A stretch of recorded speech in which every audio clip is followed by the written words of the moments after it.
Hi, and welcome back. This is the second segment for cell signaling and membrane potential. There's segment 1 and segment 2, and that's all for this lecture.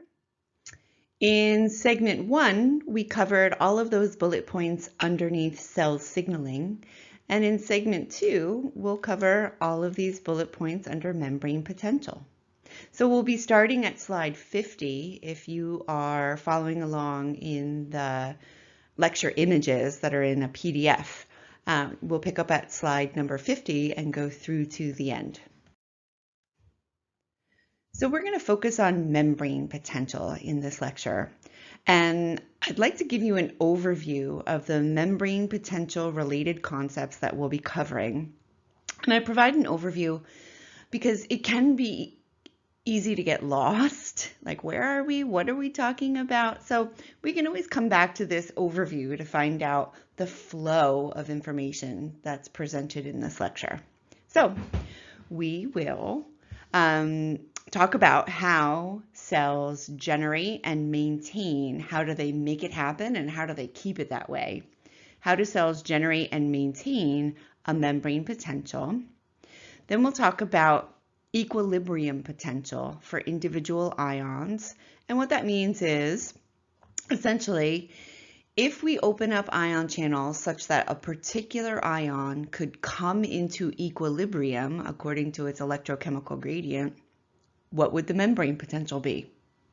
And we understand that pretty well, so well that we have a mathematical model for predicting that, for calculating that.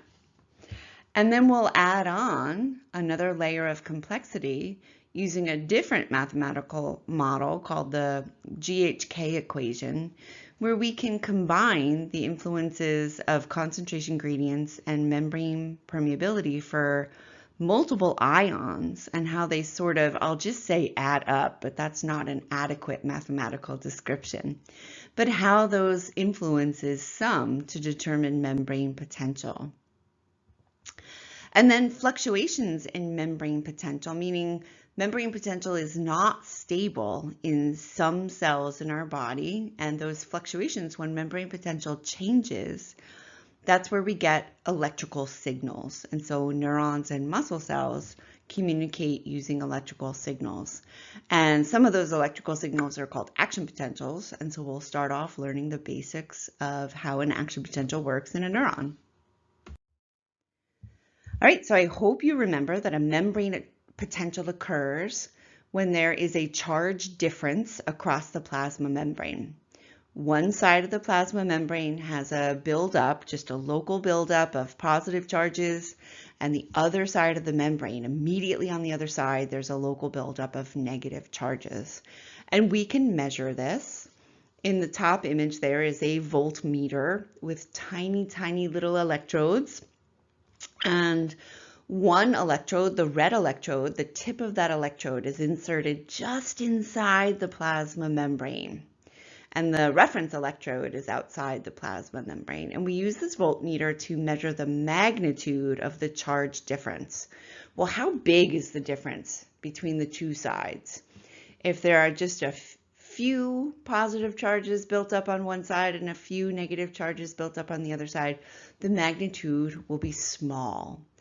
But if there's a large charge difference, the magnitude, meaning the number, the absolute value of the number, and we'll talk about that in just a little bit, will be large. So down below in that graph, we'll get used to seeing graphs just like this. Notice on the vertical axis, it says recorded potential. And membrane potential is measured in millivolts, where a millivolt is 1,000th of a volt. And then the horizontal axis is time. And so before we insert the voltmeter reads 0. There is no membrane potential. But where that little asterisk occurs indicates the time at which we inserted the voltmeter. So the voltmeter starts measuring. And we can see that the resting membrane potential of this cell is negative 70 millivolts. And we'll talk a lot more about why that is the case during this lecture. All right, so all cells have a membrane potential. and it varies between -5 millivolts to -100 millivolts, depending on the cell type. We'll spend most of our time talking about neurons, but not for a little while. But off in the distance, we're talking about neurons. And I will always talk about a neuron as having a resting membrane potential as -70 millivolts. And textbooks do this, but I want to draw your attention to the reality that neurons vary in their resting membrane potential. So it depends on the neuron. A given neuron could have a membrane potential of -40, and another neuron could have a membrane potential of -60 or -80 or -90. We'll always use -70 as the example. And when we say resting membrane potential, it means that that membrane potential is stable for the moment. That cell is not generating a physiological electric current. So all cells in our body have a membrane potential. Two types of cells in our body, neurons and muscle cells, that membrane potential can fluctuate dramatically.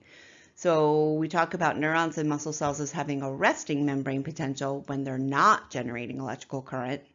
And when they are generating electrical current, the membrane potential deviates quite dramatically from that resting state of -70. Okay, we've seen these images before. I hope you remember that membrane potential is a charge difference across the plasma membrane. And that plasma membrane, if it's impermeable to these charged particles, the charged particles are stuck on whatever side of the membrane they're at. They cannot cross. Negative and positive attract each other, but negative and positive can't possibly connect. So this is a form of potential energy. The plasma membrane is holding back these positive and negative charges that, air quotes here, want to move. And it's very similar to a dam, where the dam generates a form of potential energy. Water, and here's more air quotes, water wants to move downhill, but the dam keeps the water or prevents the water from moving, and that is a form of potential energy. And you remember your basic physics, that potential energy is stored energy, and it may be converted into kinetic energy, the energy of movement. So we'll see later in that cell, those ions will be allowed to move. And so that potential energy will be converted into kinetic energy, and we call that a physiological electric current. Just like with the dam, we can open up the dam and allow the potential energy in that water that's stored behind the dam. We can open up the dam and allow the water to move, and then that potential energy is being converted into kinetic energy. Right, so let's take a closer look at the situation around the plasma membrane and why is there this buildup of positive on one side and negative on the other side. So I hope you recognize that phospholipid bilayer, and please note that the extracellular fluid is in blue and the cytosol is in sort of pinky beige. And next, I'd like to draw your attention to just either side of the plasma membrane, near the polar heads of the phospholipids. On the extracellular side is a buildup of positive charges. So buildup of positive charges right here. So for example, where's my little pointer? Here we go. These positive charges. And then just on the inside of the membrane, right next to those polar heads of the phospholipid, are lined up these negative charges. And then I'd like to contrast that with the rest of the extracellular fluid and the rest of the cytosol. So out here, away from the plasma membrane, if we move out into the cytosol or out into the general extracellular fluid, there's a charge balance. There's an equal number of positive and negative charges in both, generally speaking, in both the cytosol as well as the extracellular fluid. So this charge difference, this resting membrane potential, is really caused by a buildup of charges that occur just immediately along the surface of the plasma membrane on both sides. And cells, their resting membrane potential is negative on the inside of the cell and positive on the outside of the cell. And we'll talk about why. Okay, so how is this situation created? I told you in a previous lecture that nature hates a gradient. Well, we have a gradient here, right? We have an electrical gradient. And nature's going to try to undo that electrical gradient, right? And in that lies the potential energy. So what created this electrical gradient? Why does it exist? How does it exist?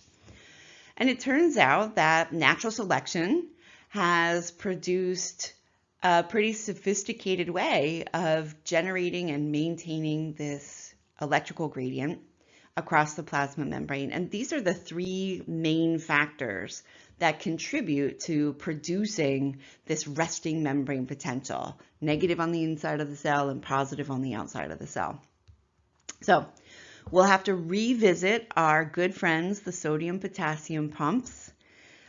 We will talk about some negatively charged substances that really never cross the plasma membrane. They're stuck on the inside of the cell, and they contribute to that inside of the cell having that buildup of negative charges along the inside of the plasma membrane. And then we'll have to visit two types of ion channels, potassium leak channels and sodium leak channels. These are both ion channels. One is for potassium, one is for sodium, and they randomly fluctuate between the open and closed position. And this allows these two ions, respectively, to leak by facilitated diffusion across the membrane. Right, so we'll revisit this image a lot. So it's important, and I'll encourage you to really try to understand it from the get-go, meaning from right now. So obviously you recognize the plasma membrane, and let's look at the composition of the intracellular fluid and compare it to the composition of the extracellular fluid. Let's start outside the cell. Let's start with the blue field there, the extracellular fluid. And remember, we're always comparing the extracellular fluid to the intracellular fluid because gradients matter. The distribution and concentration of these charged particles give rise to that resting membrane potential. So outside the cell, we will spend a lot of time talking about sodium. And notice that sodium is represented by those green plus signs. And there is a much greater concentration of sodium outside the cell than inside the cell. Look at the intracellular fluid. How many sodium ions do you see in there? There's only one. But in the extracellular fluid, there are many. And the artist is representing a concentration gradient here for sodium. Next, we'll look at chloride. Chloride ions are represented by those yellow balls. And notice that there's a concentration gradient for chloride. Chloride is a negatively charged ion, and it is in a much higher concentration outside the cell compared to inside the cell. Look for chloride in the intracellular fluid. How many do you see? There's just one. So the artist is representing a pretty steep concentration gradient also for chloride. So sodium and chloride have higher concentrations outside the cell compared to inside the cell. Let's look at what's going on inside the cell, and we'll start with ions. Inside the cell has a much higher concentration of potassium ions. So inside the cell, we're looking at the intracellular fluid, and potassium ions are represented by sort of those gold pyramids. Potassium is a positively charged ion. It is a cation. And there's a much higher concentration inside the cell than outside the cell. Let's take a look at the extracellular fluid. Let's go back to the blue field.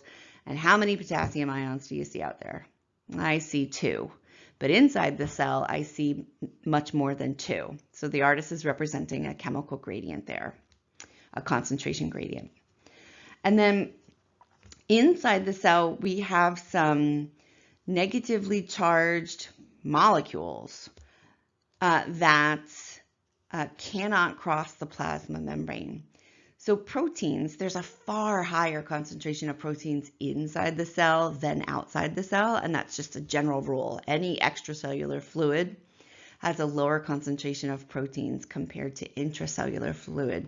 And a lot of those proteins carry negative charges. They're negatively charged proteins, and they are just flat out stuck inside the cell. The cell has no reason to allow them to leave, and there's no mechanism to allow those proteins to get out of the cell. So they are stuck. There are also phosphate ions. Phosphate, PO4 minus.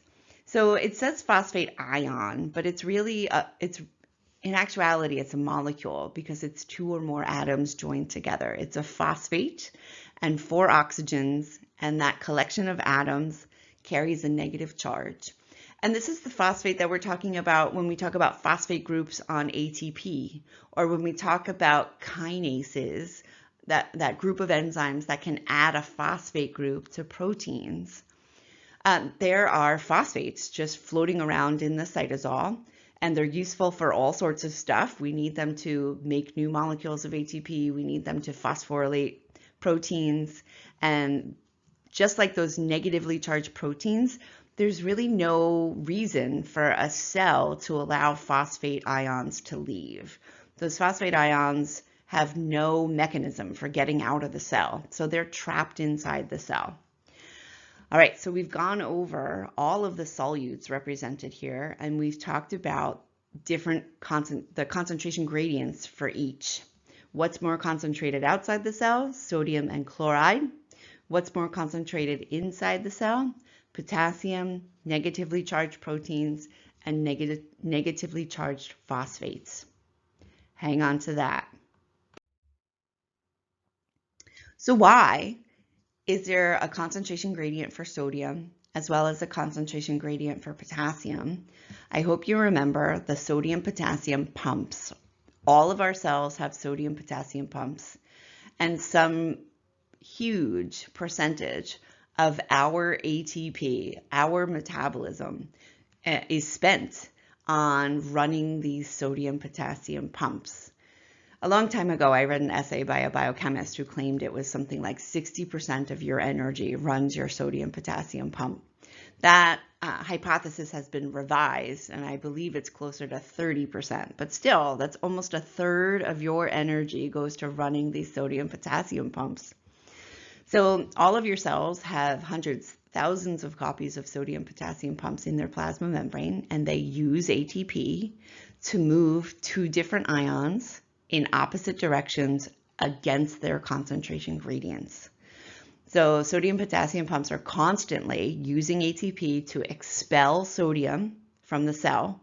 So this is why we have a high concentration of sodium outside the cell and a low concentration of sodium inside the cell. Simultaneously, these sodium-potassium pumps are using ATP to bring potassium into the cell. So because of these sodium-potassium pumps, we also have a concentration gradient for potassium, where there's a high concentration of potassium inside the cell and a low concentration of potassium outside the cell. And the artist is taking care here to use color to represent the respective concentration gradients, where the darker or the more saturated the color, so here it's darker green, it means that there's more sodium out here, and this is lighter, there's less sodium in here. And then the same color coding is used for potassium. There's more potassium in here and less potassium out here. So here's a table from your textbook where we can look at the concentration of these 3 ions in the intracellular fluid and the extracellular fluid. So I'm just going to focus on sodium and potassium for right now because we were just looking at that sodium-potassium pump. So sodium, if we sample extracellular fluid and we measure what's the concentration of sodium ions in that solution outside the cell, we'll measure 145 millimoles per liter. So where a millimole is 1,000th of a mole. And then if we do the same measurement for the fluid that's inside the cell in the cytosol, we find a much lower concentration of sodium ions. So there's more sodium ions outside the cell than inside the cell. And let's go to potassium. If we look at the concentration of potassium ions inside the cell, we see a very low, outside the cell, we see a very low concentration of potassium ions outside the cell. Remember, those sodium potassium pumps are constantly pushing potassium into the cell. So when we look inside the cell, we see a much higher concentration of potassium, 150 millimoles per liter. All right, so we're putting together multiple concepts here. There's a lot going on in this image. Let's start with what you already know. What you already know, and let me switch to maybe a different color or a bigger line. What you already know the distribution of charged particles inside versus outside the cell. We've been through this. Notice that there are more sodium and chloride ions outside the cell when compared to inside the cell. And then inside the cell, we find more potassium, we find more negatively charged proteins, and we find more negatively charged phosphate ions. You already knew that. The next thing you already know is our good friend, the sodium-potassium pump, has been added in here. And the sodium-potassium pump is constantly using ATP to expel sodium from the cell and to pull potassium into the cell. And the sodium-potassium pump is responsible for establishing the gradients for sodium and potassium. This is new for us. Here's where we're getting into new territory. These blue and red ion channels are leak channels. The blue one is a potassium leak channel. The red one is a sodium leak channel. And leak channels, sometimes called leakage channels, leak channels open and close, just like all ion channels. They're gated, they open and close, and they are described in textbooks as randomly fluctuating between the open and closed position. I'm a little skeptical about that. Very few things in biology are actually random, but we'll go with that. So these leak channels are constantly opening and closing, and when they're open, they allow facilitated diffusion. So when a potassium leak channel opens up, it's an opportunity for potassium ions to flow along their electrochemical gradient. You know that there's a higher concentration of potassium inside the cell relative to outside the cell. So in both of the potassium leak channels shown here, the blue ones, we see that they're open and we see that potassium is exiting the cell. And the same principles apply to the sodium leak channel. When it's open, it allows sodium to flow by facilitated diffusion along its electrochemical gradient. So when those sodium ion channels, those sodium leak channels, they are ion channels. When those sodium leak channels are open, we see that there will be a movement of sodium into the cell because that sodium is just flowing along its electrochemical gradients. Last thing I want to point out here is notice that there are more potassium leak channels than there are sodium leak channels. So let's put this all together. The sodium-potassium pump, our purple friend there on the right, the sodium-potassium pump is just constantly performing active transport, 24/7. They don't stop. And so constantly, sodium's being expelled from the cell and potassium is being brought into the cell. But then we have to introduce the leak channels, which seem to work against the sodium-potassium pumps, right? The sodium-potassium pump is spending all of this energy to get rid of sodium and to bring in potassium, but then these leak channels allow these ions to leak back across, almost undoing the gradient, right? Nature abhors a gradient. So if we just open up an ion channel, facilitated diffusion will, air quote, try to undo that gradient. It seems a little counterintuitive. Well, why would natural selection choose a system where energy has to be spent to create a gradient, but then there's right next door, there are these things undoing the gradient? That's a great question. It seems really inefficient. But where it lands us is a cell that has a resting membrane potential of negative 70 millivolts. And we're going to build on to those concepts. So buckle up. All right, so There are two types of electrically excitable cells in the body, only muscle cells and neurons. And when I say muscle cell, I mean the three types of muscle cells. Cardiac muscle cells, smooth muscle cells, skeletal muscle cells are all electrically excitable, meaning they have a membrane potential that can fluctuate dramatically. Neurons are also electrically excitable. So, in order to get these dramatic fluctuations in membrane potential, these charged particles are going to be allowed to rapidly cross the plasma membrane. Some ion channels are going to open up. Ions are going to very quickly move along their electrochemical gradients. And this flow of charged particles across the membrane is current.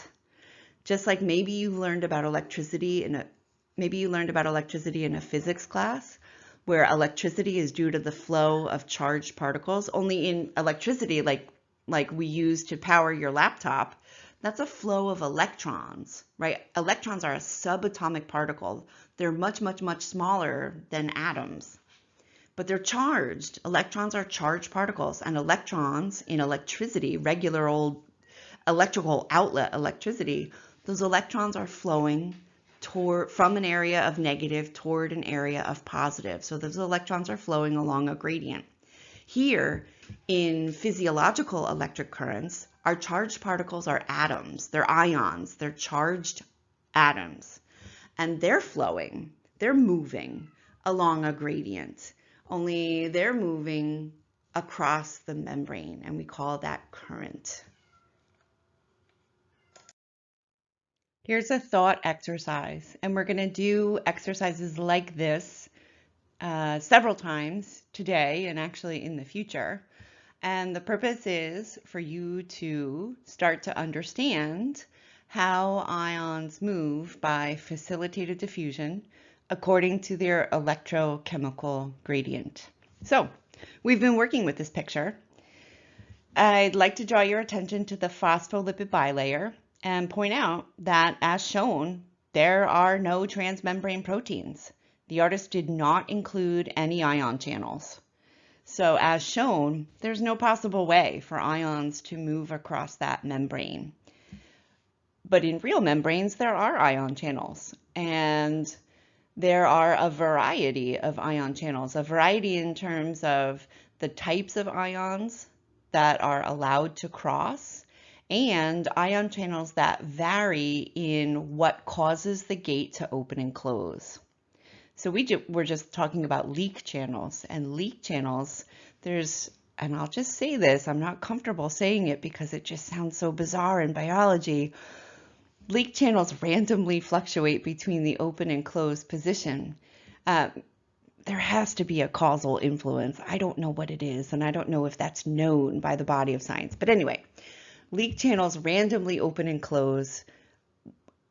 Later on, we'll be talking about a variety of ion channels where the gate is controlled by another influence, like something sticking to the ion channel, a ligand, or some change in membrane potential causes the ion channel to open and close. Anyway, I'm digressing. So please notice the distribution of charged particles. We've been over that. And in your mind's eye, insert some potassium ion channels into that membrane. Only potassium ion channels. You can put 1 ion channel, you could put 10, just imagine that. And now open them. Open the potassium ion channels. In which direction will potassium move? In which direction will there be a net movement of potassium? More potassium will move from one side to the other. What's that direction? You got it? More potassium will leave the cell by facilitated diffusion along its electrochemical gradient. There's a higher concentration of potassium inside the cell. There's a lower concentration of potassium outside the cell. That's the concentration gradient. And then not really shown here, but you remember that the inside of the cell is slightly negative, that plasma membrane. There's a buildup of negative charges on the inside of the membrane, and you remember that there is a buildup of positive charges on the outside of the membrane. So now think about the electro part of electrochemical gradient. Potassium ions have a positive charge. It's positive on the outside of the membrane. So positive and positive do not attract. So the electrochemical gradient for potassium does favor the exodus of potassium from the cell. If you open up those potassium ion channels, potassium will leave the cell. Potassium is a positively charged ion. It takes its charge with it. So another thing to think about is when an ion flows across the membrane, it is a positive charge moving. So how do you think membrane potential is affected when these little positive charges leave the cell? Does the inside of the cell become more negative or less negative if all these positive charges are leaving? The inside of the cell will become more negative. Does the outside of the cell become more negative or more positive? It's gaining positive charge in the form of potassium ions, so the outside of the cell becomes more positive. All right, got that for now? We'll circle back around to that. Let's erase that image that you had in your head and go back to a fresh setup as shown here. We have our regular distribution of ions, and I'd like you to do the same exercise but for chloride ions. In your mind's eye, put a chloride ion, put a chloride ion channel, I should say, and open it. In which direction does chloride flow? More chloride is going to enter or leave the cell. There will be a net flow of chloride into the cell along its electrochemical gradient. And we only see the chemical here, but remember the electrical. Inside the cell has a buildup of negative. Outside the cell has a buildup of positive. So there is a clear concentration gradient for chloride that favors the movement of chloride into the cell. But the electrical gradient, it's not so conducive for that. So some chloride will enter the cell, but at some point, that electrochemical gradient will allow chloride will come into equilibrium according to that gradient. All right, hang on to that. All right, this is some terminology that maybe you're familiar with from perhaps another science course like physics. So we've been talking about membrane potential, and that is measured in voltage. Voltage is the difference in charge between 2 points. Is it a big difference? That would have a high voltage. Is it a small difference? That would have a low voltage. And then we'll be talking about currents. Currents is the rate at which charge is flowing. So when charge is like ions in this case. When we open up an ion channel, how quickly do those ions move? It's going to depend on the steepness of the electrochemical gradient, and it's also going to depend on the number of channels that open. And then resistance. In electricity, like regular physics class electricity, a resistor is something that does not conduct charged particles. It resists or opposes the flow. So the plasma membrane, that phospholipid bilayer specifically, is a resistor. Just the bilayer itself is not conducive to the flow of ions. So you can think of that phospholipid bilayer as a resistor, and then the ion channels allow current to flow when they're open. All right, next big concept, and it's all coming together, I hope. Our next big concept is equilibrium potential. So if we go back to either of the two most recent thought exercises that we did, if we were looking at that phospholipid bilayer and we opened up the chloride ion channels and we just let the chloride ion channels stay open and chloride came into equilibrium, meaning the balance of chloride ions inside and outside the cell matches the electrochemical gradient. There is no longer an electrochemical gradient for chloride. It's in equilibrium. A little chloride could leave the cell, a little chloride could enter the cell, but there's no more any net movement of chloride. What's the membrane potential? We can measure it. We actually have that device. And we understand this so well that we can mathematically model it. We can predict it. And that prediction, that calculation, and that measurement is called equilibrium potential. Equilibrium potential is the membrane potential, expressed in millivolts, at which flux of an ion stops, net movement. So there's a little bit of movement back and forth, but at equal rates. So the ion comes into equilibrium because the effects of concentration gradient and charge gradient are in counterbalance. So we express equilibrium potential as a membrane potential, so it's expressed in millivolts, and we always choose a particular ion to express its equilibrium potential. We've worked with this graph before. There are a few great recommended tutorial videos about electrochemical gradient. If you need to revisit it, please do. It is an important concept here. So let me remind you, an electrochemical gradient combines the effects of concentration gradient and electrical gradient. So let's go with, do we have a situation here where we're dealing with chloride as the example? No, because our little blue dots here are positive. So let's think about sodium.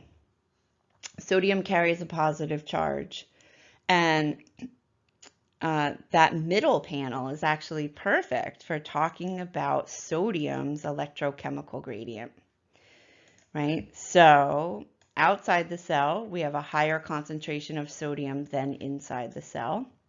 Another reason why this middle panel is perfect for thinking about sodium is this. Outside the cell, we have a slight buildup of positive charges, and inside the cell, we have a slight buildup of negative charges.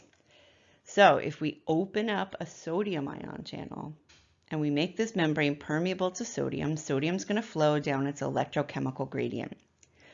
Notice that both the concentration gradient and the electrical gradient favor the movement of sodium ions from outside the cell to inside the cell. So there are two motive forces, concentration and electrical charge, that cause sodium to enter the cell.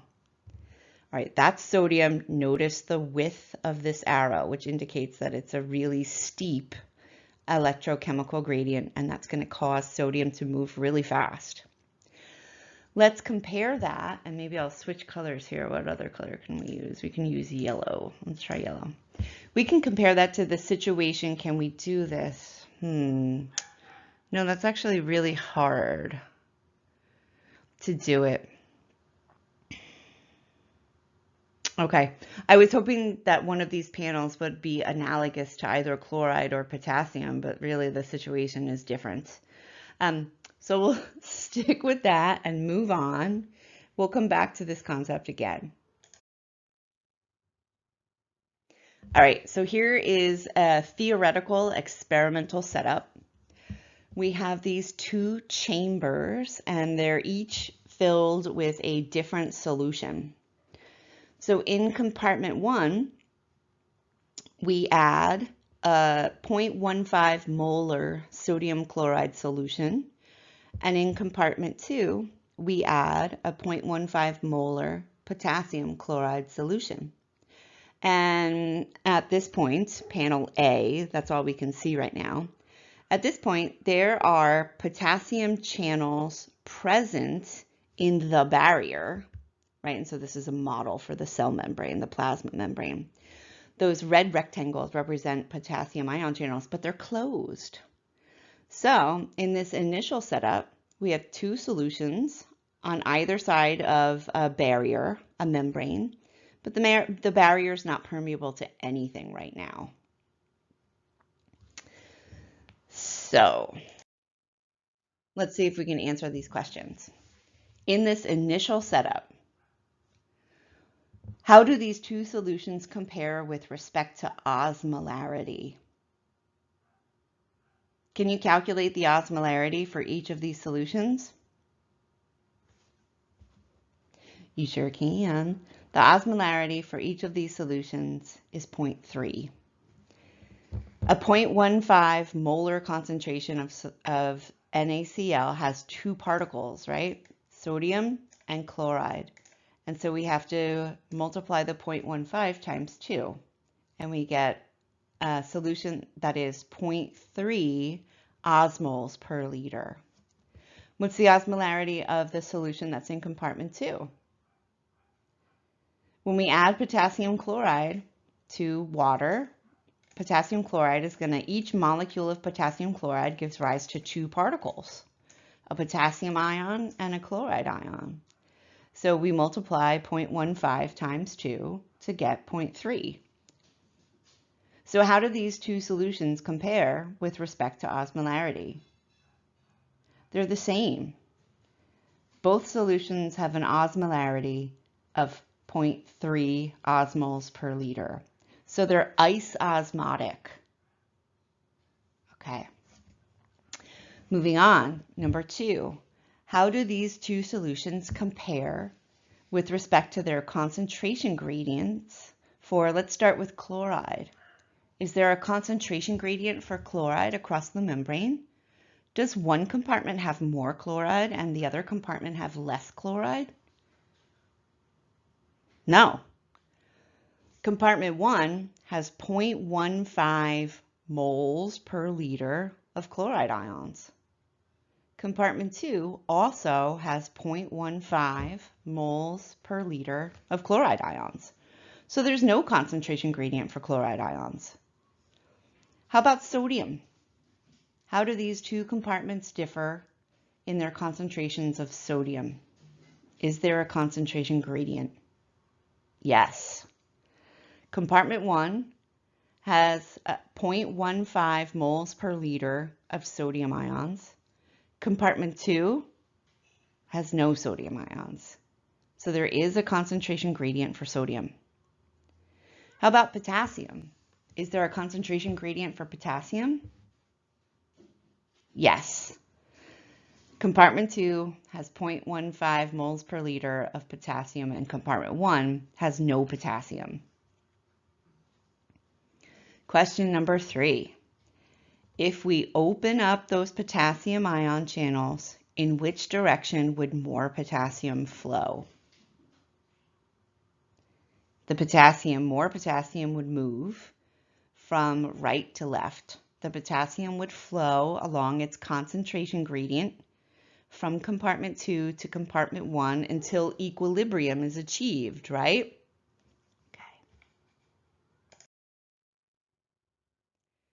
So what we were just looking at is the initial condition up here in panel A. In panel A, we have those two solutions. The membrane is not permeable to potassium. Once the potassium ion channels open up in panel B, notice that potassium, there's a net movement of potassium from compartment 2 to compartment 1.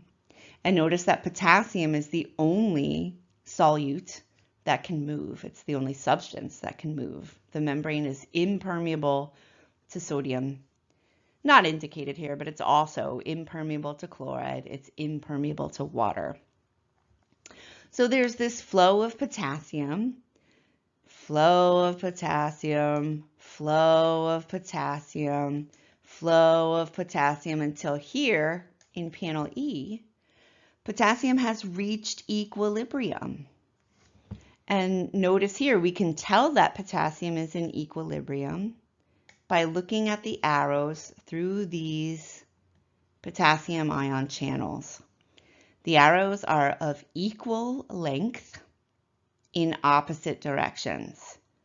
And that indicates that there is an equal rate of flow of potassium both ways.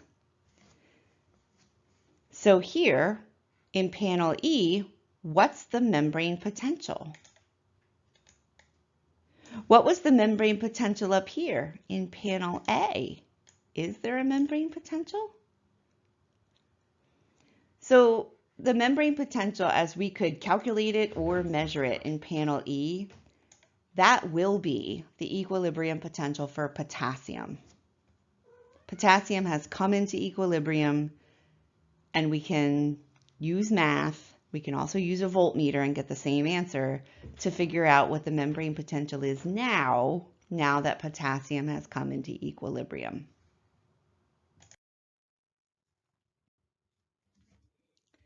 All right, so once the equilibrium potential for potassium is reached in panel E, question number 1, in panel E, which compartment has the higher concentration of potassium? Question number 2, which side of the barrier has the local buildup of positive charges? That one's a little more obvious, right? Because we can see this local buildup of positive charges. So initially, potassium up here in panel B, potassium is going to start flowing and take its positive charges with it. The more potassium leaves compartment 2 and enters compartment 1, the more buildup of potassium or positive charges we have in compartment 1, and we have a buildup of negative charges in potassium 2. Essentially, all those chloride ions that are stuck, they're stuck over here. I know chloride isn't represented, but those chloride ions are stuck over here, and their counter partner, potassium ions that have a positive charge, are leaving. A lot of those potassium ion charges are leaving a whole bunch of unpartnered chloride ions with their negative charges. So we're developing a membrane potential, right? Now we have a charge difference across the membrane. So let's go back to those two questions. Let's start with number 2. Which side of the barrier has a local buildup of positive charges? Obviously, it's the compartment 1 side, because we took a whole bunch of positive charge out of compartment 2 and added it to compartment 1. And so compartment 1 has a buildup of positive charges. Question number 1 is actually the harder question, I think, conceptually. Which compartment has the higher concentration of potassium? Remember, we started up here in panel A, where all of the potassium was in compartment 2. Then some of the potassium moved into compartment 1. And so what's the distribution of potassium by the time we get down to panel E? It turns out that compartment 2 will still have the higher concentration of potassium.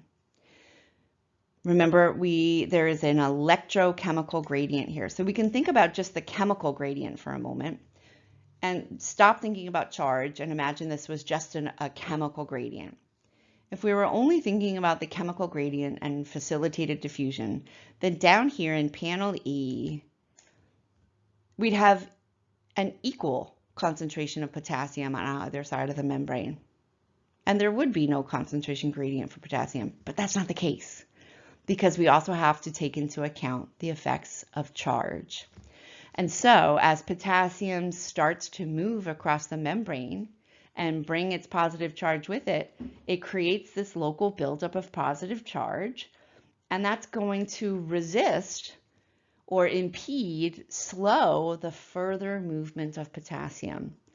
So potassium's flowing along its concentration gradient, and that flow eventually causes an unfavorable electrical situation for the continued net flow of potassium.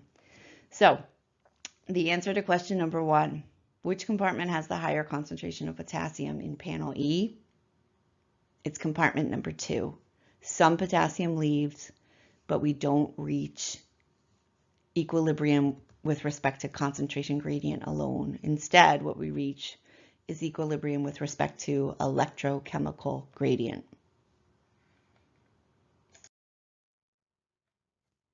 Next questions. What's the membrane potential in panel A? Is there a charge difference across that membrane?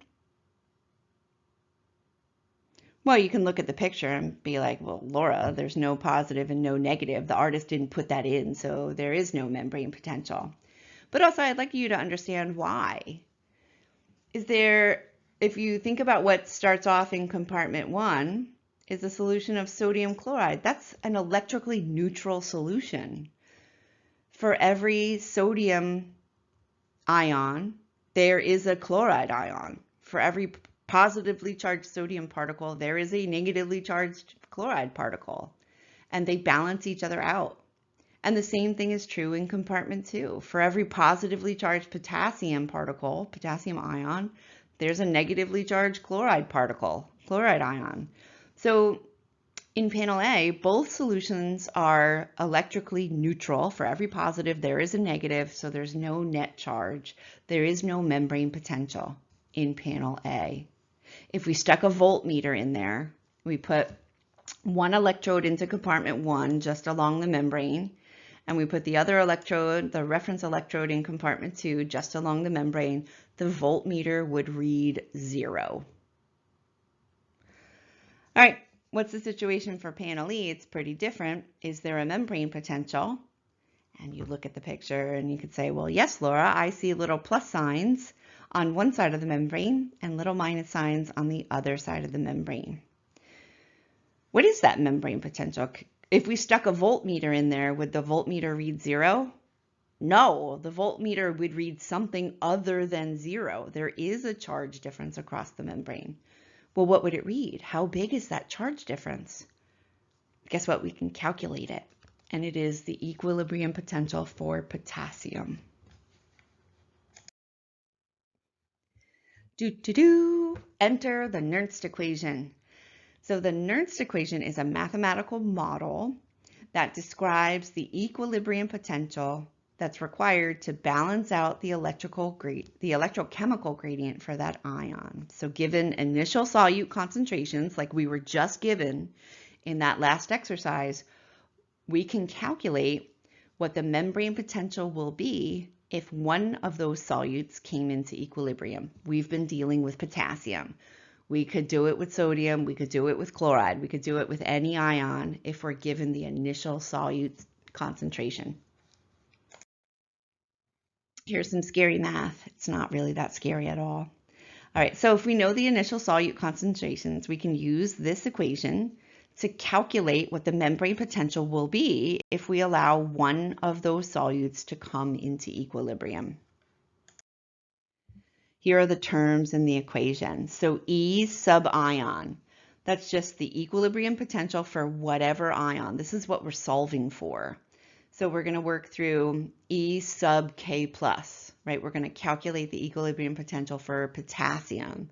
If potassium were allowed to come into equilibrium in panel E, what's the membrane potential? And membrane potential is expressed in millivolts. Z is the valence of the ion. So we're dealing with all ions that have a single charge. Potassium has a single positive charge. So in this case, Z is just positive 1 or 1. C out and C in. We know the concentration of the ion in the extracellular fluid, and we know the concentration of the ion in the intracellular fluid. So on one side of the barrier, what's the concentration?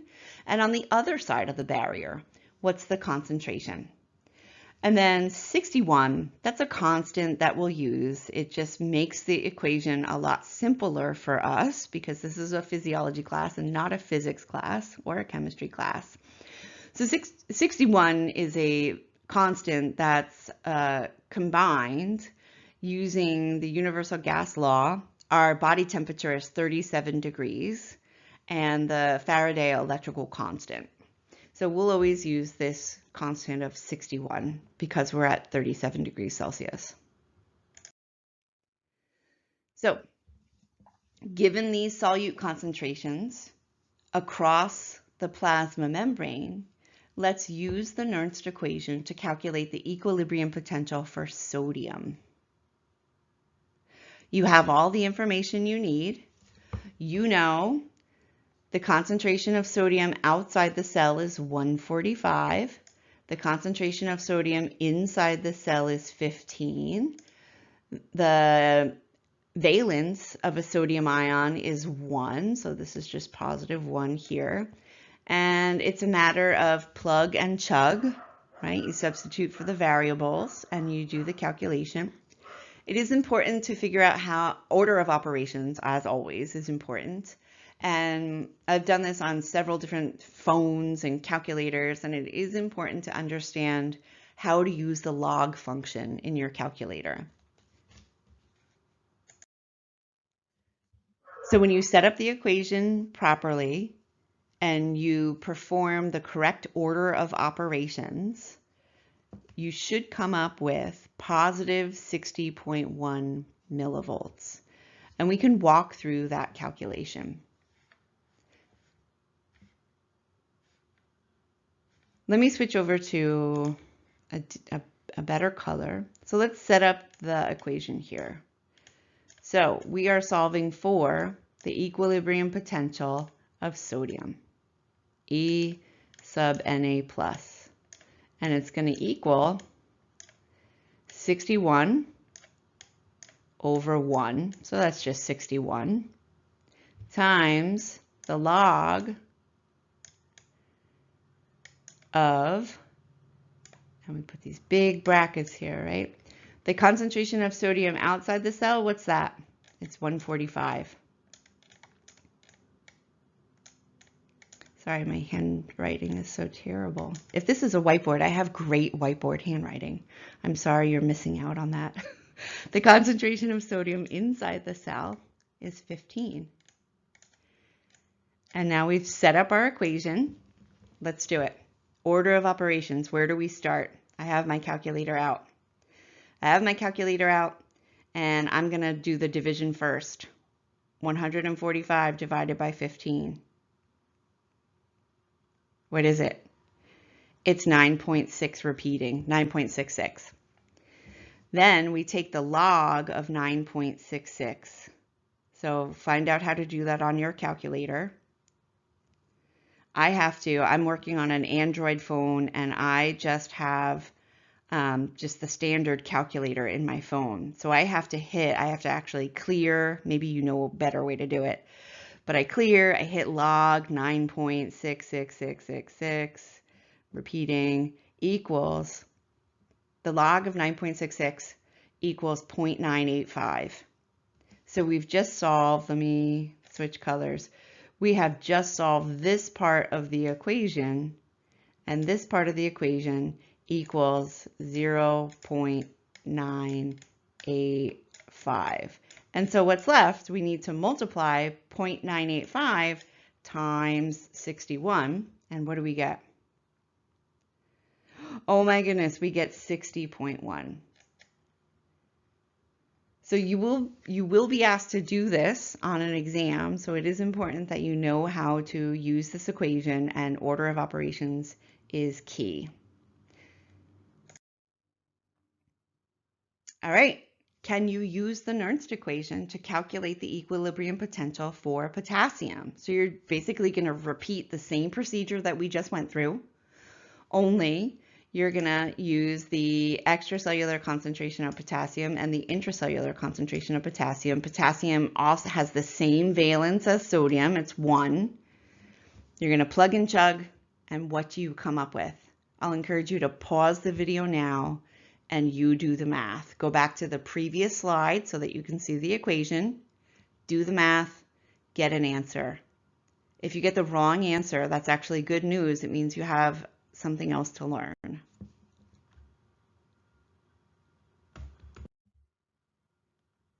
Here's the equation, and here's the answer. If you need to review how to get to that answer, go back to the steps that we talked about a few slides back. So what does this mean? Yeah, you can throw some numbers into an equation, but do you understand what it means?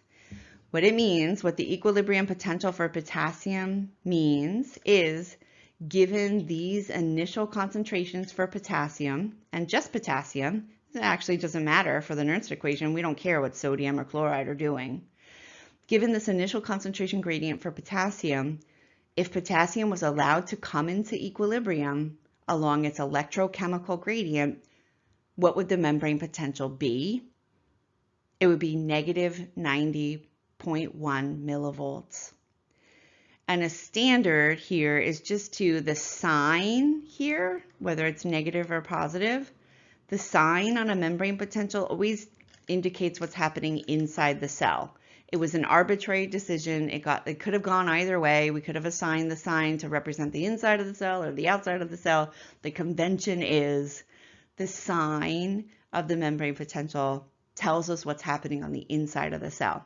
So if we have this initial concentration of potassium where there's 5 millimoles per liter outside the cell and 150 millimoles per liter inside the cell, and we opened up all the potassium ion channels and potassium came into equilibrium, what would the membrane potential be? It would be negative 90.1 millivolts, and the negative tells us that the inside of the membrane is negative relative to the outside of the membrane. So we could draw a cell, and we would put little minus signs all along the inside of the membrane, and we put little positive signs all along the outside of the membrane. And potassium could freely cross, right? Because we've opened up ion channels and it's reached equilibrium. So a little potassium's going in, a little potassium's going out, but we're in equilibrium, so there's no more net movement. That's the Nernst equation. All right, can you answer this question? We just calculated the equilibrium potential for sodium, and we calculated the equilibrium potential for potassium. Can you explain what these numbers mean? Talk out loud. Pause the video, talk out loud, write it down.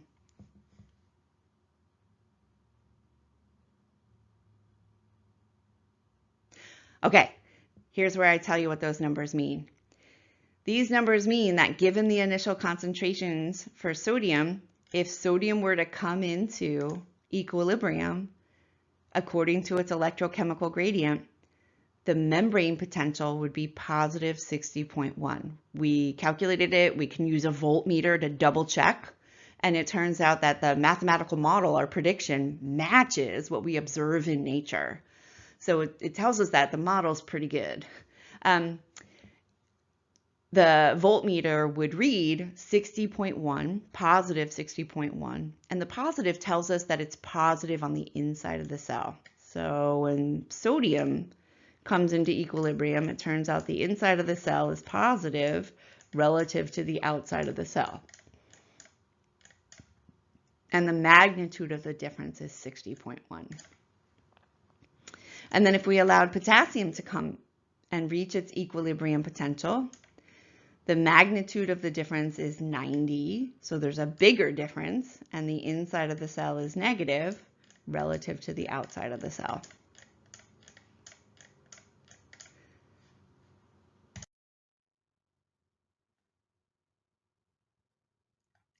I believe I just explained this slide.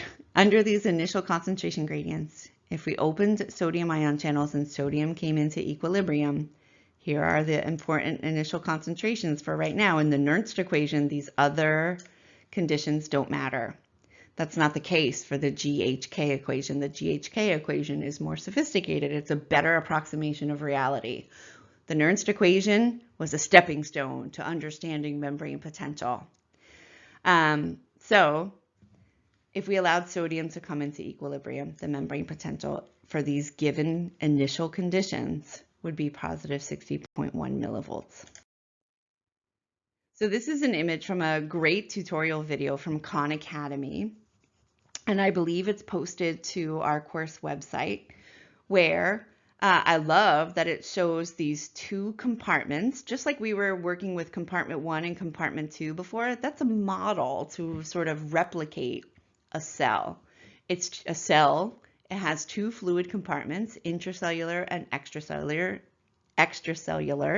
and those 2 fluid compartments are separated by this barrier here. And we can make this barrier impermeable or permeable to very specific ions. So when you're solving a Nernst equation problem and you have a compartment set up rather than a cell, you can just arbitrarily assign one compartment and say, okay, we're going to call this inside the cell and we're going to call this other compartment outside the cell. And in the process of thinking about the Nernst equation, mentally, you consider, okay, now the membrane becomes permeable to whatever ion we're solving for, whatever membrane potential we're solving for. So in this setup, now we've made the barrier permeable to sodium. Sodium's going to move along its electrochemical gradients, and the Nernst equation will match whatever you calculate for the Nernst equation will match what we actually read on the voltmeter. I believe we've already talked about this. The same principles that we've been talking about for sodium also apply to potassium. And here is the similar setup from that Khan Academy video, where we have compartment 1, we have compartment 2. You'll just randomly assign, one is inside the cell, one is outside the cell. You can do the math given the initial concentrations of potassium, and then if you inserted a voltmeter, the voltmeter would match your math. The Nernst equation is a simple model for predicting membrane permeability given the initial concentrations of a single ion on either side of a membrane. Reality is much more complicated than that. Right? There are concentration gradients for multiple ions across a plasma membrane. And those ions at resting membrane potential, those ions don't come into their equilibrium. So the Nernst equation is a simple first step to understanding nature. It's a very useful first step, but we're moving toward a more sophisticated model called the GHK equation. We're not quite there yet. The next step in our thinking is to imagine a real cell, but take just these two ions into account, the two ions that we've been working with in understanding the Nernst equation. We've been working with sodium ions and we've been working with potassium ions, and you have successfully used the Nernst equation to calculate the membrane potential, or I should say the equilibrium potential for both potassium and sodium given the concentrations in intracellular fluid and extracellular fluid for real cells, for real neurons. Those concentrations are real, they're measurable. So earlier I told you that resting membrane potential for neurons, this model neuron that we're going to use, is negative 70 millivolts. Notice that negative 70 is not the equilibrium potential for potassium, and it's not the equilibrium potential for sodium. So how does a real cell get to negative 70 millivolts? How do we explain that or start to understand that? Here we're just starting to understand that. So let me write down the equilibrium potential for sodium. So for sodium, let's say, what was it? Does anybody remember the equilibrium potential for sodium? Sure you do. It was positive 60. And yeah, there may have been a decimal, but that's okay. And then does anybody remember the equilibrium potential for potassium? Really, I should have a big E here, right? Because they're equilibrium potentials. Equilibrium potential for potassium, that was negative 90, right? And yeah, there may have been a decimal point, but that's okay for now. Negative 90 millivolt. And that model neuron that we're going to keep talking about has a membrane potential of negative 70. So the membrane potential of a real cell is closer to the equilibrium potential for which? Sodium or potassium? Negative 70 is closer, like on a number line, negative 70 is closer to which of these numbers? Well, negative 70 is closer to negative 90, right? So it turns out that membrane potential is influenced by lots of things, but the two things that we're concerned with right now is concentration gradient for ions, different ions across the membrane, as well as how permeable that membrane is to each ion. So remember those leak channels in a real cell membrane. Do you remember that there were more potassium leak channels than sodium leak channels? If you need to go back to that slide, pause the video and go back and revisit that slide. The sodium potassium pumps are pumping the whole time, 24/7. There are more potassium leak channels than sodium leak channels. So in a real cell, that membrane is always a little bit permeable to potassium. Potassium can flow according to its electrochemical gradient, and it's also a little bit permeable to sodium. Sodium is also allowed to flow according to its electrochemical gradient. But there are many more leak channels for potassium than there are for sodium. So in a neuron that's resting, it's at resting membrane potential. That resting membrane potential is -70. It's closer to the equilibrium potential for potassium because the membrane is more permeable to potassium and less permeable to sodium.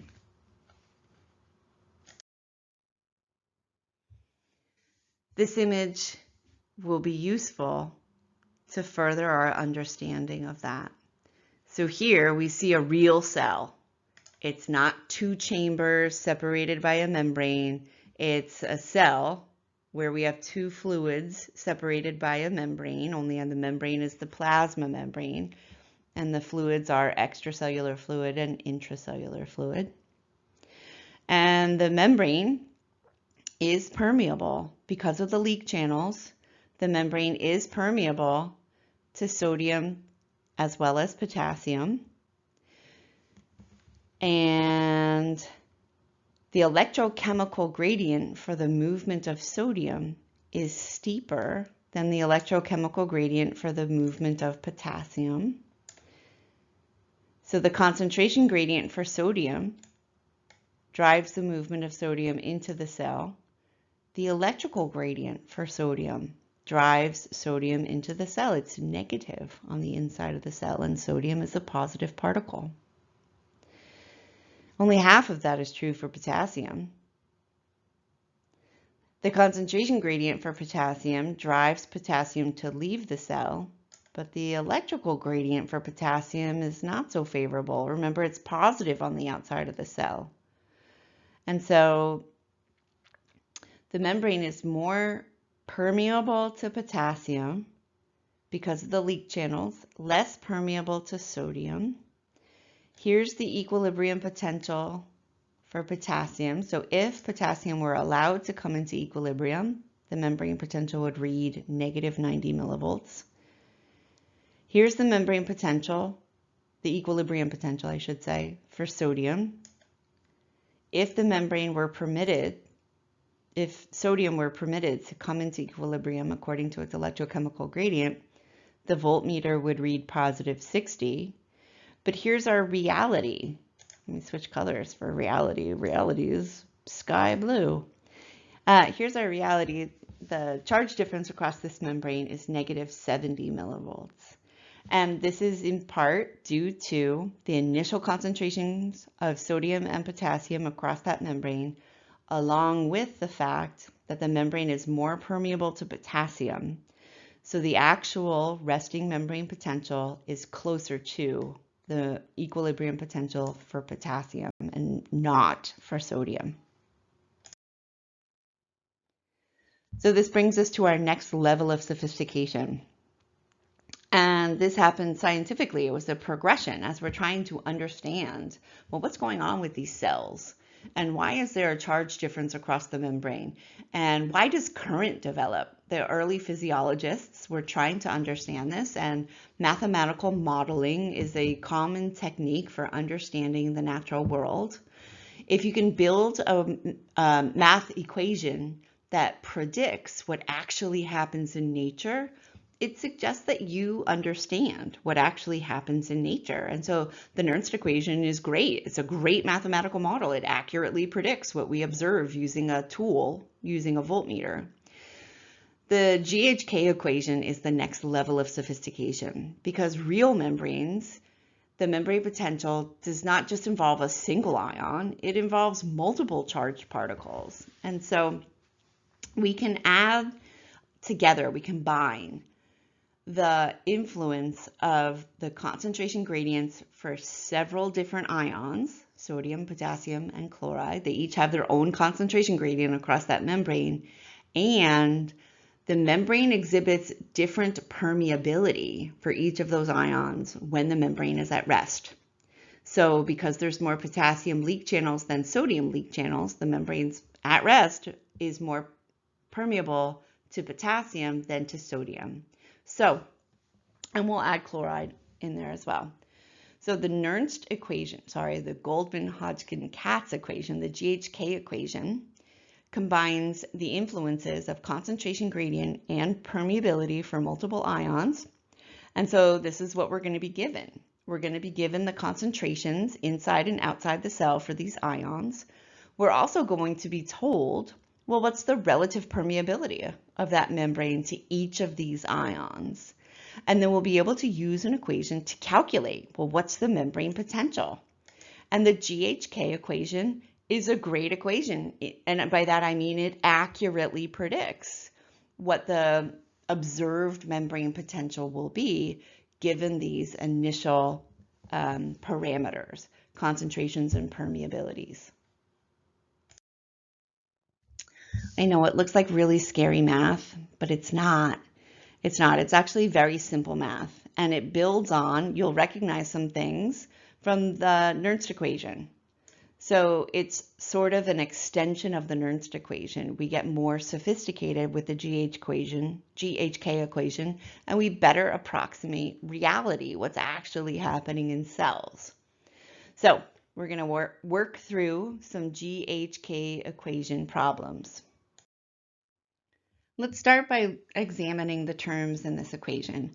So again, you'll recognize some of the features from the Nernst equation, and I hope you recognize the identifications of ions, potassium, sodium, and chloride.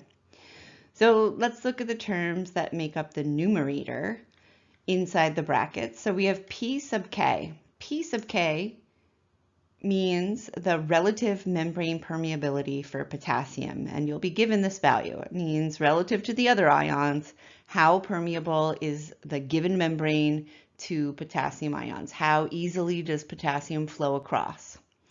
And then in brackets here, we have the concentration of potassium. I hope you remember from chemistry class that when we write something inside these square brackets, we read it as the concentration of, and then whatever's inside the bracket.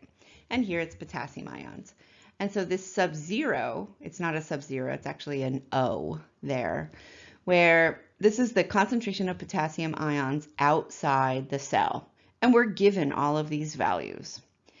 Moving on to the next term, in the numerator, we have the relative permeability of the membrane to sodium and the concentration of sodium in the solution that's outside the cell. And next we have our relative membrane permeability to chloride and the concentration of chloride ions. Here we have to put the concentration of chloride ions inside the cell. And notice that for chloride inside the cell versus outside the cell, it's inverted. And this is because chloride is an anion and sodium and potassium are cations. So for sodium and potassium in the numerator, we include the concentration of these ions outside the cell. But in the numerator for chloride, we include the concentration of chloride inside the cell. And then we'll just follow along. The same pattern repeats itself. In the denominator, we have the relative permeability for potassium times the concentration of potassium inside the cell, the relative permeability of sodium times the concentration of sodium inside the cell, and the relative permeability of chloride times the concentration of potassium outside the cell. And again, it's plug and chug. So here are our given values. You'll recognize this table, right? We've worked with it before.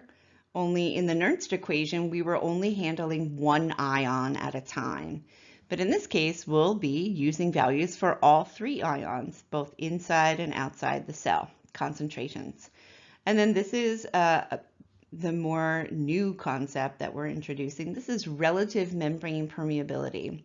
So a convention is to assign the permeability of potassium a value of 1, and then that is the point of comparison for the relative membrane permeability for sodium and for chloride.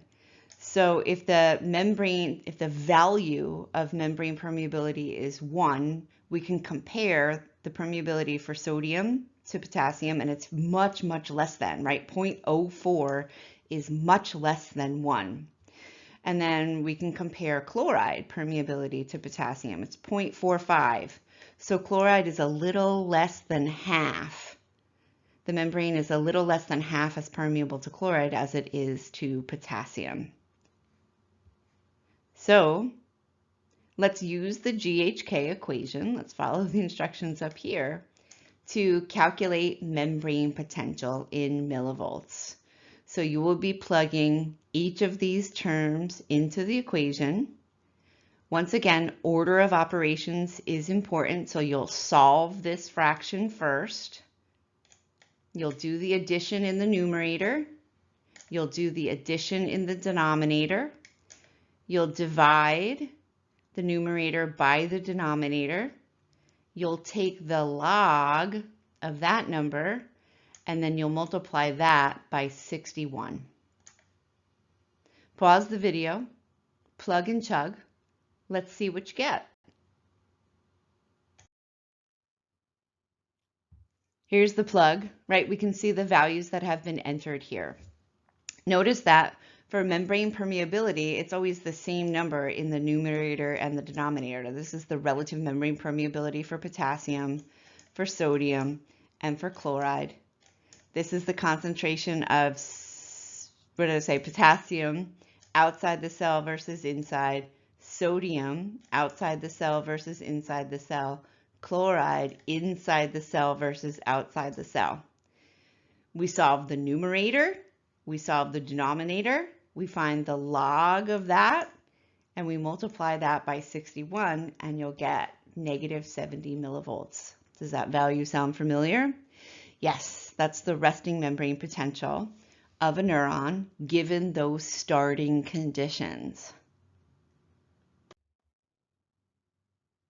All right, so now that I hope you have a better understanding of resting membrane potential and how it's influenced by concentration gradients for those 3 ions, plus the relative membrane permeability of those 3 ions. Now that you have come to somewhat of an understanding of what creates resting membrane potential, let's talk about how we get that membrane potential to change. How do we deviate from resting membrane potential? So let's go back to that thought exercise where in your mind's eye, you place a sodium ion channel into that membrane and you open it up. In which direction would sodium ions move according to their electrochemical gradient? Sodium ions would enter the cell. They would move from the extracellular fluid to the intracellular fluid along their electrochemical gradient. And the next question is, how would membrane potential change under that circumstance? Would the inside of the cell become more positive or more negative? Our starting condition is a membrane potential of negative 70 millivolts. Now we open up sodium ion channels and sodium flows into the cell. How does membrane potential change? If we have a number line here, right, as we saw in a previous slide where 0 would be way up here on our number line. Does membrane potential get less negative? Does it approach 0? Or does membrane potential become more negative? Does it approach negative 100? So each sodium particle carries a single positive charge, and you can think of positive charges as leaving the extracellular fluid and joining the intracellular fluid. So the cell is going to receive a huge influx of positive charges as sodium moves into the cell. So how does that influence membrane potential? membrane potential is going to become less negative. We're going to go from -70 to -60 to -50 and so on, as more and more sodium ions leave the extracellular fluid and take their positive charge with it. We'll be looking at a graph like this over and over and over again. So it's a good idea to familiarize yourself with it. Whenever you look at a graph, start with the axes. So on the vertical axis here, we have membrane potential in millivolts. And on the horizontal axis, we have time in milliseconds. And so we're looking at what happens to membrane potential across time. That's what's being graphed here. And we'll start off at time 0. Here's time 0. And before time 0, here's time 0. And even before time 0, notice where we're at on the graph. Before time 0, the membrane potential of this cell is resting membrane potential of -70 millivolts. And then something happens to bring about a change in the membrane potential. There's a deviation from -70. Oh, look, sodium ion channels open for just a little while. And as sodium flows into the cell, what we observe is this change in membrane potential. The inside of the cell becomes less negative as sodium, a positive charge, enters the cell. Outside the cell becomes outside the cell becomes increasingly negative. Inside the cell becomes increasingly positive. So we go up on this number line towards 0. And then the sodium ion channels close. So the membrane becomes less permeable to sodium. And guess what? The sodium-potassium pumps are working no matter what. They never stop working. And they will eject the sodium that had just entered the cell. And the sodium-potassium pumps will restore resting membrane potential. So as the sodium ions are flowing over here, we can say that those sodium ions, that flow of sodium ions, represents current. And this is a physiological electric current. Let's do the same activity, the same thought experiment, except using potassium ion channels. So in your mind's eye, put a potassium ion channel in that membrane and open it. In which direction will potassium ions flow? Will there be a net movement of potassium ions into the cell or out of the cell along potassium's electrochemical gradient? There'll be a net movement of potassium in this direction along potassium's electrochemical gradient. So how would membrane potential change if these potassium ions left the cell? Potassium ions have a positive charge, so we're taking positive charges and moving them to the opposite side of the membrane.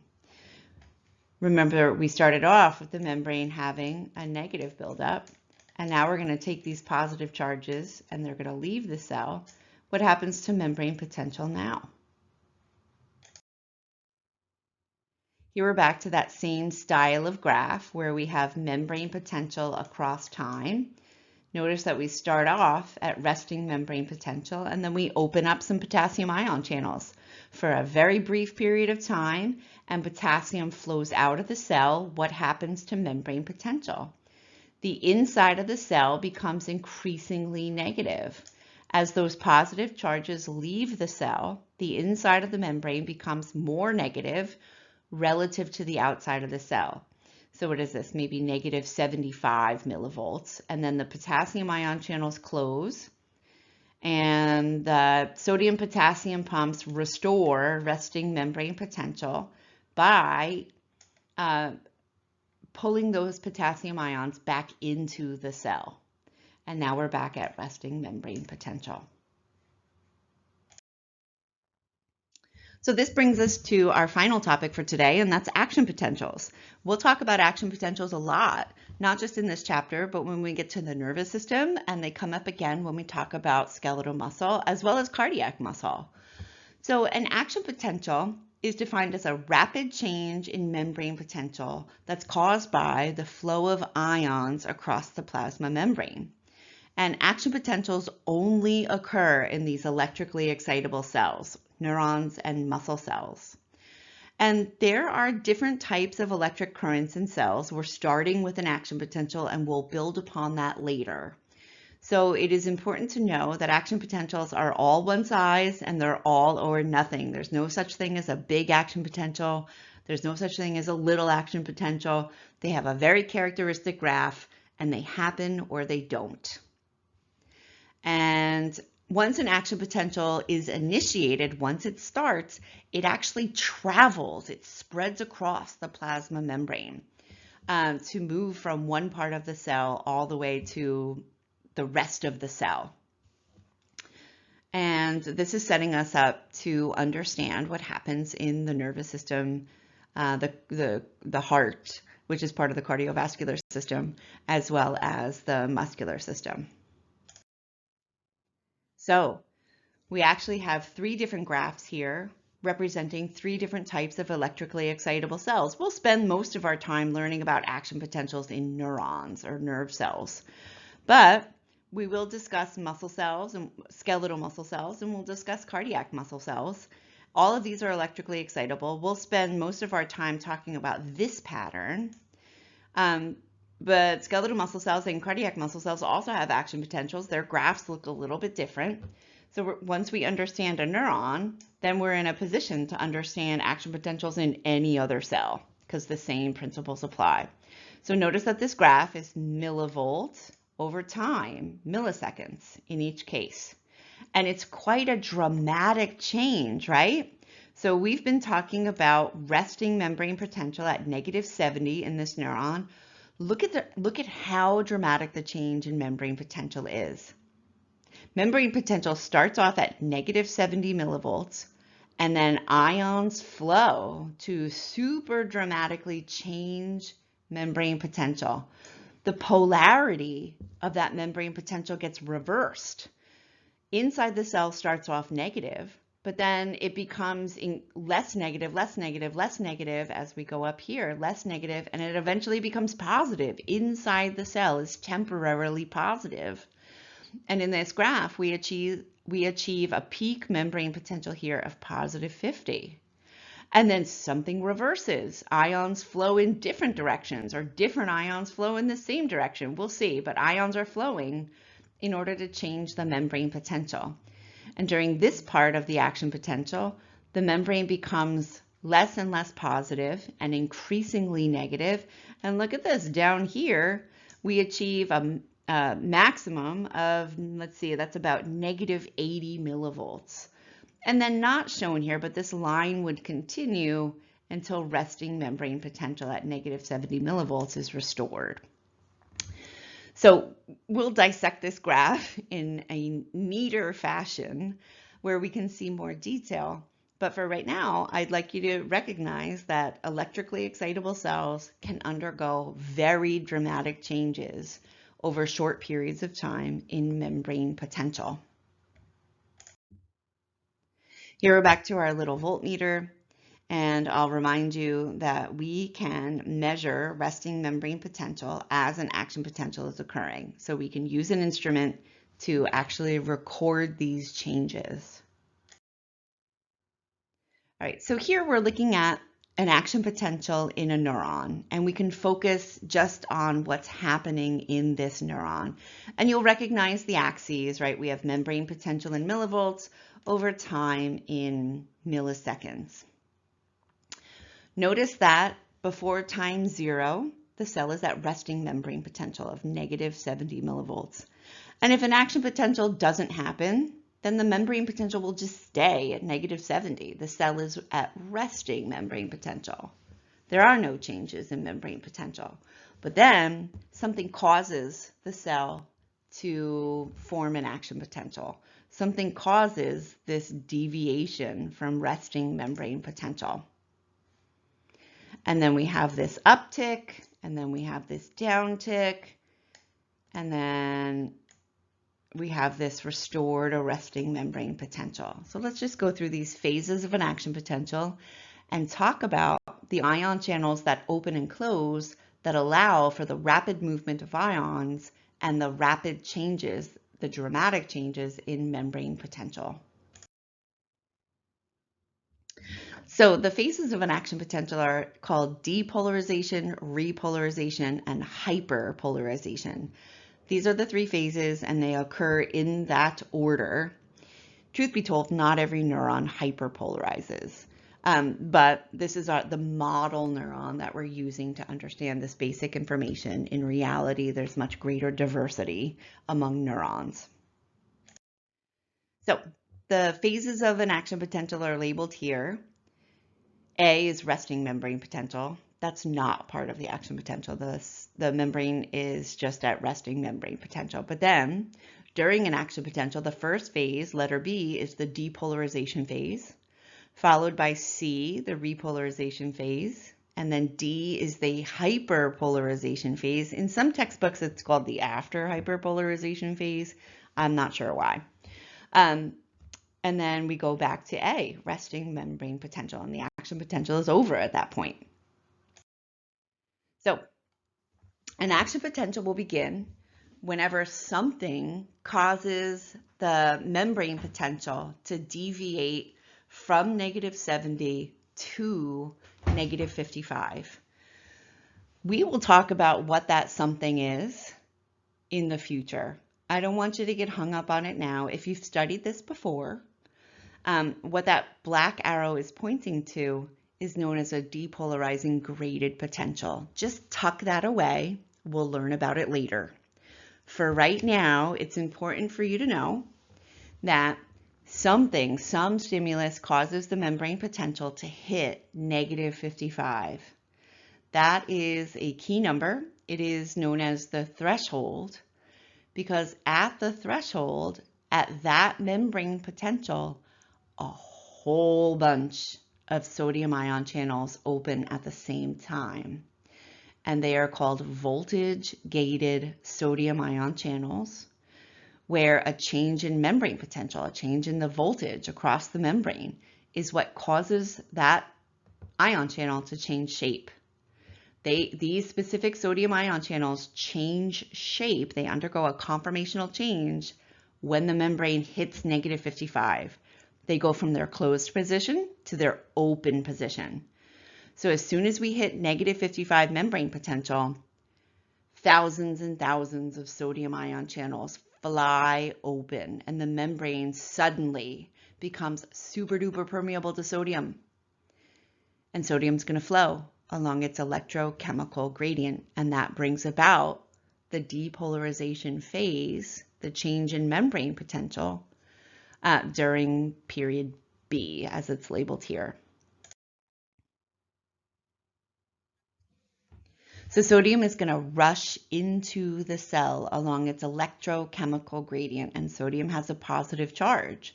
So this influx, this inflow of sodium ions makes the inside of the cell less and less negative until we approach zero and more sodium comes into the cell. And so the inside of the cell actually becomes positive relative to outside of the cell. And in this particular action potential, we achieve a membrane potential, a depolarized membrane potential of positive 30 millivolts. And it's around here, as we approach positive 30, that those voltage-gated sodium ion channels, they change shape again. They open at -55 and they close somewhere around positive 30 millivolts. So around positive 30 millivolts, the membrane is no longer super duper permeable to sodium. So the movement of sodium pretty much stops through these ion channels. And what also happens around positive 30 millivolts is potassium ion channels open up. So let's think about those voltage-gated sodium ion channels. So here in the panel on the left, the membrane is at resting membrane potential. The voltage is -70 millivolts across that membrane. And at this membrane potential, this ion channel here has one particular shape or one conformation, and that is the closed conformation. So this voltage-gated ion channel is closed. No ions can flow through it. But this voltage-gated ion channel, the way the protein is built, the shape of the protein is influenced by membrane potential. So when we deviate from -70, and let's look at this panel over here, in this instance, the membrane potential has moved from -70 and now the membrane potential is -50. The protein has changed shape. This voltage-gated ion channel moved from the closed position to the open position. And once it's open, ions are permitted to flow down their electrochemical gradient. I know it says concentration gradient right here, but you know better than that. You know that it's really an electrochemical gradient. And so we're going to talk about voltage-gated sodium ion channels, voltage-gated potassium ion channels. Those are two types of ion channels that are important, or required actually, for bringing about the changes in membrane potential that occur during an action potential. So where were we on this graph? We saw that during the depolarization phase, voltage-gated ion channels, sodium ion channels open up and sodium rushes into the cell. All these little positive charges rush into the cell, causing this dramatic change in membrane potential. As we approach positive 30 millivolts up here, those voltage-gated sodium ion channels are going to close. They go back to the closed position. And another set of ion channels, voltage-gated potassium ion channels, well, this is their cue to open up. They begin to open as membrane potential approaches positive 30. And when voltage-gated potassium ion channels open up, I hope you remember that potassium is going to rush out of the cell along its concentration gradient. And so this decline in membrane potential, or I shouldn't really say the decline in membrane potential, we go from positive 30 to positive 20 to positive 10 to 0 to now we're negative on the inside of the cell again. The inside of the cell becomes increasingly negative because the positive potassium charges are leaving the cell. That accounts for the repolarization phase of an action potential. The hyperpolarizing phase of an action potential, letter D, is explained by the fact that these voltage-gated potassium ion channels stay open long enough to cause the membrane potential to exceed -70. Remember, -70 was resting. These potassium ion channels stay open. They stay open. They stay open. More and more potassium is leaving. We hit -70 and potassium keeps leaving the cell, taking its positive charge with it, because we haven't achieved the equilibrium potential for potassium yet. Remember, that's -90. So as long as those potassium ion channels are open, potassium is going to keep flowing along its electrochemical gradient. And then before we really hit -90, the potassium ion channels close, the voltage-gated potassium ion channels close, so we never actually get down to the equilibrium potential for potassium. They close, and what restores resting membrane potential is the sodium-potassium pumps. They're pumping all along. Sodium out, potassium in, sodium out, potassium in. And so the sodium-potassium pumps will restore slowly. Look at how relatively slowly this occurs. It occurs pretty slowly relative to the events of the depolarization and the repolarization phase. It takes those sodium-potassium pumps longer to restore initial concentration gradients for sodium and potassium and to restore resting membrane potential. So here it says it on that slide, sodium-potassium pumps are operating here. So between letter D and just onward. Starting at letter D, neither of the voltage-gated ion channels are open. Both the sodium and the potassium voltage-gated ion channels are closed. So that rapid movement of ions across the membrane, that's over. But the sodium-potassium pumps, they're just like the slow workhorses that are moving sodium out and pulling potassium into the cell. I like this diagram because you can follow along the numbers on the graph and see visual representations of what's happening in the membrane. So let's just start with number 1. At number 1, the cell is exhibiting resting membrane potential. It's got a membrane potential of negative 70 millivolts, and action potential is not occurring at number 1. The cell is just hanging out, not generating physiological electric currents. And then something happens to raise the membrane potential to negative 55 millivolts. You'll just have to accept that I say something happens, and we'll talk about it later. It's a depolarizing gradient potential, but don't get bogged down in that right now.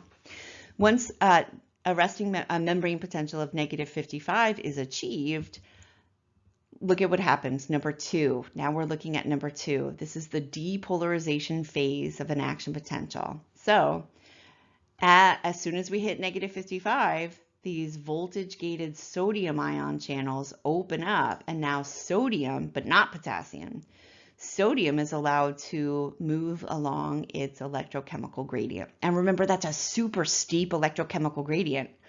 There's lots of sodium outside the cell, very little sodium inside the cell. Sodium is positive on the outside of the cell. The inside of the cell starts off negative.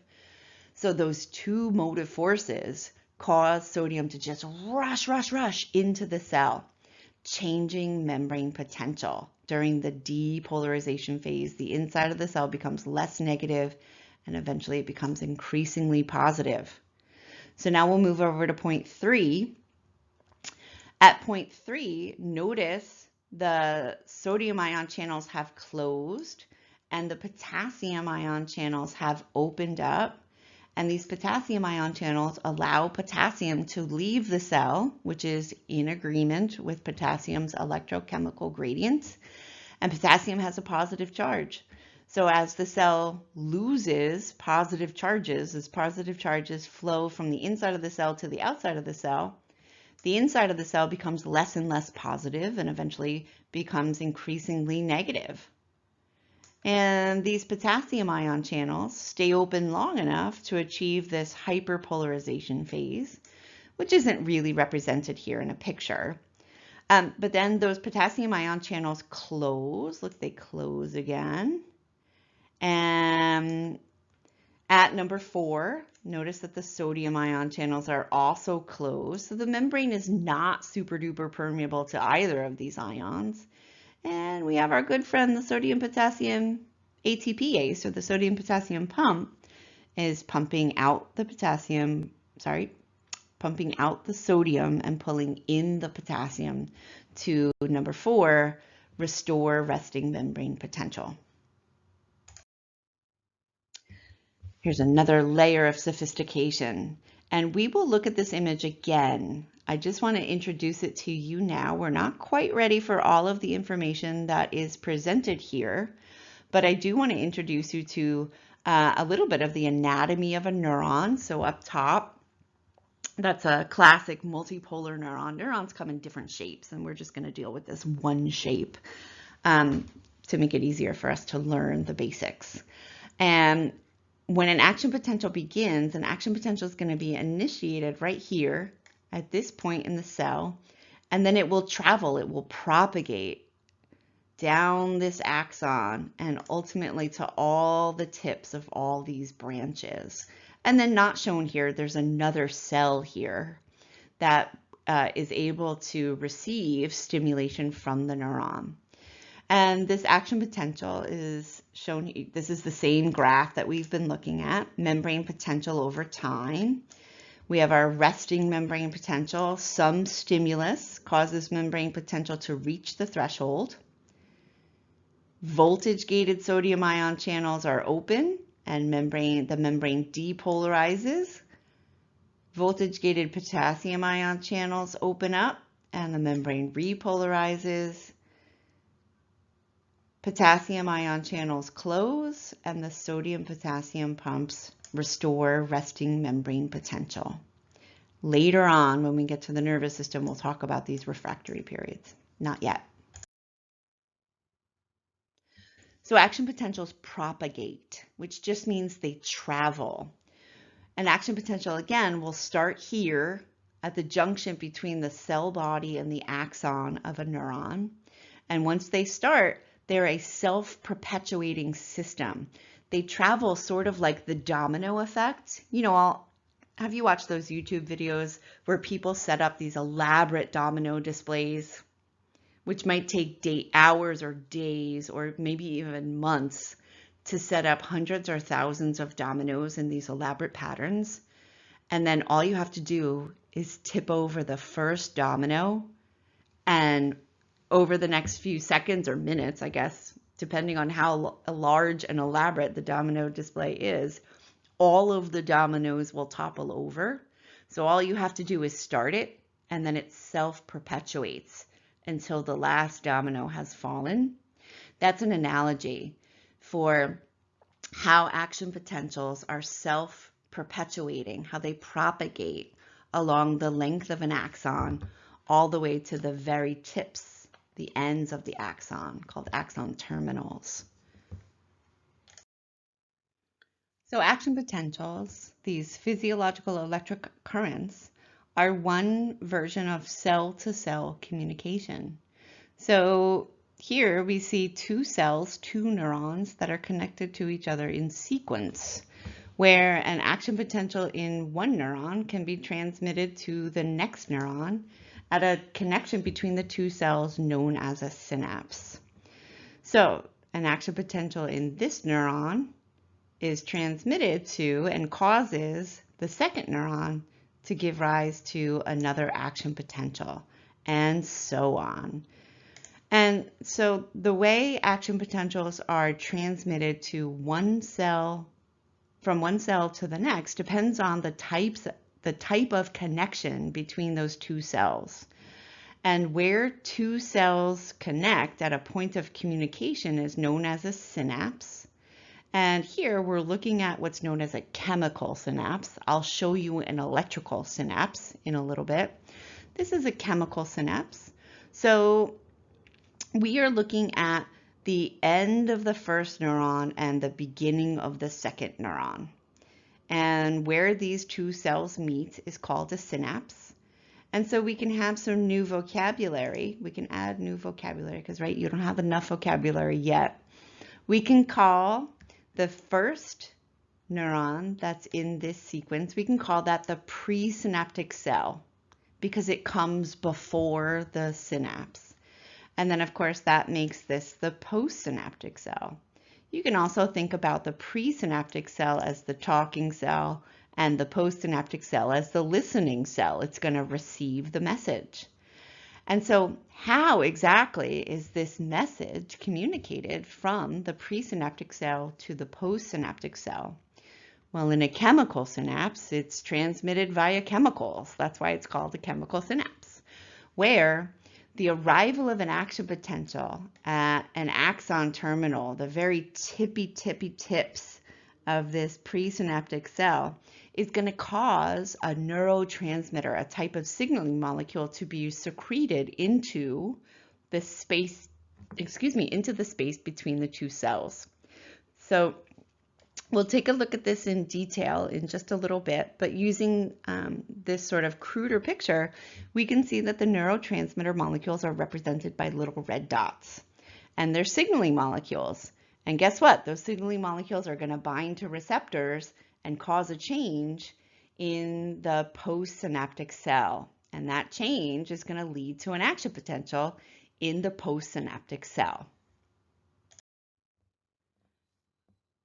So neurons communicate with other cells at a point known as a synapse. And so we have three examples of synapses here. And all three of these are chemical synapses, meaning the presynaptic cell will release a neurotransmitter and the postsynaptic cell will respond to that chemical signal.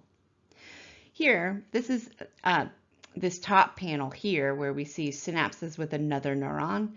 This is just like the image we were looking at, where this is in light blue, neuron 1 is the presynaptic cell, and neuron 2 is the postsynaptic cell.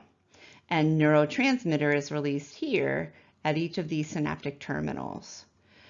Here we see the neuromuscular junction, and that's where a neuron meets a muscle cell. And we'll study this in great detail when we get to the muscular system. This would be the presynaptic cell, and this is the postsynaptic cell. Most people usually just use the term motor neuron and skeletal muscle cell or skeletal muscle fiber. But again, a neurotransmitter is secreted here at the synapse, at the chemical synapse.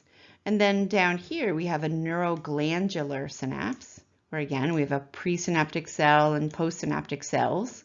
These are gland cells, so you can think of sweat glands, for example. What causes your sweat glands to start to produce more sweat?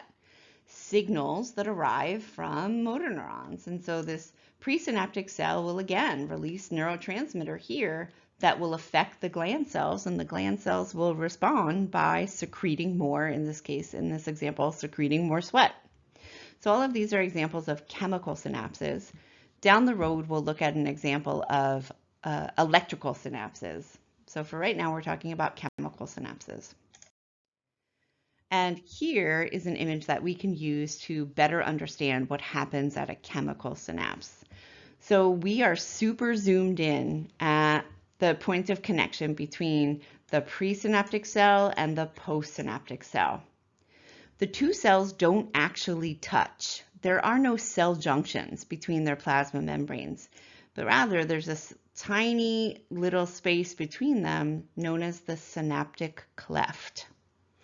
And we see represented here by number 1 that an action potential, also sometimes referred to as a nerve impulse, that an action potential arrives at the synaptic end bulb, or it's also known as an axon terminal. It depends on what textbook you look at. So the end of the line, this is the very end. I don't want to mess up this picture too much, but this is the very end of the presynaptic cell. This is its plasma membrane, the presynaptic cell's plasma membrane. And when that nerve impulse arrives at the axon terminal or the synaptic end bulb, it causes these vesicles that are filled with neurotransmitter molecules. It causes those vesicles to undergo exocytosis and dump those neurotransmitter molecules into the synaptic cleft. And here again, the neurotransmitter molecules are being represented by red dots. Neurotransmitters are chemical signals. Chemical signals bind to receptors. We've previously talked about that. These receptors in green, these are receptors for that neurotransmitter. The neurotransmitter binds to its receptor. In this case, the receptor happens to be a ligand-gated ion channel. The neurotransmitter is the ligand. It binds. The ion channel opens. Guess what? It allows sodium to flow into the cell.